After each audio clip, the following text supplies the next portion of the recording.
မာဒူရိုနဲ့ဇနီးအချက်ချင်းပြန်လှုပ်ပေးရင်တရုတ်တောင်းဆိုလိုက်တယ်ဆိုတဲ့အကြောင်းကိုတင်ဆက်ပေးသွားမှာပဲဖြစ်ပါတယ်။ပီနီဆွဲလာမြို့တော်ကာရကက်မှာအမေရိကန်တပ်ဖွဲ့များ၏ဖမ်းဆီးခေါ်ဆောင်သွားခြင်းခံရပြီးနောက်လက်ရှိတွင်အမေရိကန်၌ထိန်းသိမ်းခံထားရသည့်ပီနီဆွဲလာသမ္မတနီကိုလတ်မာဒူရိုနှင့်၎င်း၏ဇနီးဖြစ်သူတို့ကိုချက်ချင်းပြန်လှုပ်ပေးရန်တရုတ်နိုင်ငံကယနေ့တွင်တောင်းဆိုလိုက်ပါတယ်။သမ္မတမာဒူရိုနှင့်၎င်း၏ဇနီးတို့ရဲ့ကိုရဲကိုယ်တာလုံခြုံမှုကိုအာမခံပေးဖို့သူတို့ကိုချက်ချင်းပြန်လွှတ်ပေးဖို့ပီနီဆွဲလာအစိုးရကိုဖြုတ်ချဖို့ကြိုးပမ်းနေမှုတွေကိုရပ်တန့်ဖို့နဲ့ဒီပြဿနာကိုသွေးဆုံဆွေးနွေးအဖြစ်ရှာတဲ့နီလန်နဲ့ဖြေရှင်းဖို့အမေရိကန်ကိုတရုတ်နိုင်ငံကတောင်းဆိုထားပါတယ်ဟု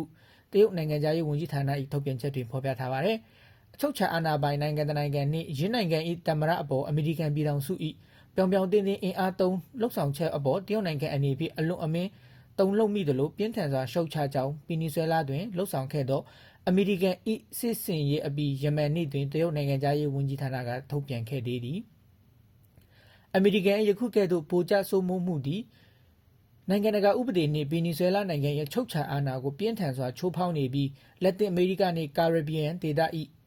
ငြိမ်းချမ်းရေးနှင့်လုံခြုံရေးကိုချိန်ချောက်နေသဖြင့်တရုတ်နိုင်ငံအနေဖြင့်ရင်းလုံးရက်ကိုပြပြတတဆန့်ကျင်ကြောင်းလည်းထုတ်ပြန်ချက်ကဆိုသည်အမေရိကန်အနေဖြင့်နိုင်ငံတကာဥပဒေများ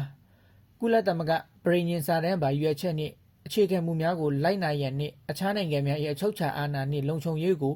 ချိုးဖောက်နေမှုများအားရပ်တန့်ရန်တောင်းဆိုကြောင်းတရုတ်ကဆိုသည်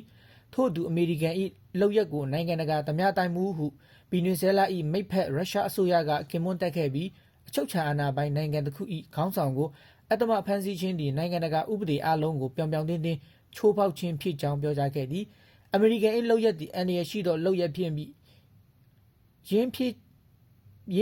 ကြောင်းဖြစ်ပေါ်လာပြီးနောက်ဆက်တွဲအကျိုးဆက်များအတွက်အမေရိကန်တွင်လုံးဝတာဝန်ရှိသည်ဟုရုရှားနိုင်ငံသားရေးဝန်ကြီးဌာနကတည်ပြီးပေးထားပါတယ်။ထို့ပြင်ရင်းကိစ္စနှင့်ပတ်သက်၍ကုလသမဂ္ဂလုံခြုံရေးကောင်စီတွင်အရေးပေါ်အစည်းအဝေးခေါ်ယူရန်ရုရှားကချက်ချင်းတောင်းဆိုထားပြီးအမေရိကန်၏တရားမဝင်ကျူးကျော်မှုကိုကမ္ဘာကသိအောင်လှုံ့ဆော်မည်ဟုရုရှားတပ်အမတ်ကပြောကြားခဲ့ပါတယ်။